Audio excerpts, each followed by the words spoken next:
All right. Hello, my name is Dallon Luker, and I got a bag of five different things that I think describe me on a more personal level to a degree. First one, I got some coffee grounds. I use these pretty often.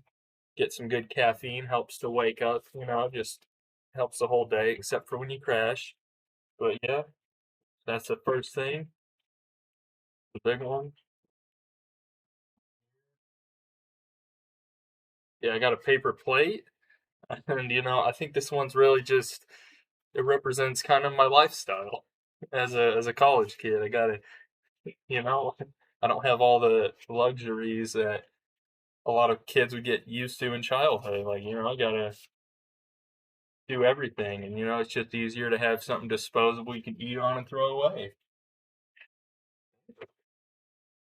Now here, got a magic 8 ball.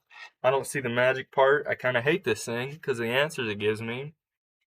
But all in all, I believe in fate to a degree, and sometimes it's fun just to at least pretend you can kind of peek behind the curtain and get some answers on random questions. Like, oh, let's see, didn't even ask it a question. Let's see what it wants to tell me. Don't count on it. This ain't a little pessimistic 8 ball. What else we got? Okay, yeah, got some sticky notes here. I think these are a really good representation of me because you can make a lot of notes with them and just be more organized. And I do a lot of that. I got notes everywhere, and yeah, I think they're pretty descriptive of the type of person I can be at times. Yeah, just some small little colored sticky notes here. Nothing much. Just you just write down a bit just to remember what you want to remember. All right. But the last thing I got, oh, it's a little Rubik's Cube fidget toy, but it's one you got to heat up, so that's kind of a pain.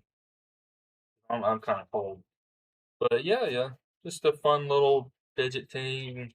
You play with it, you figure that stuff out eventually. It's not too bad. Yeah, I messed around with this thing and other ones like it a lot. Just I don't know, I like Rubik's cubes. I could think of other than food because I'm doing, but yeah. I think those are five items that, in their own ways, kind of describe how I'm going through life right now, I guess. Yeah.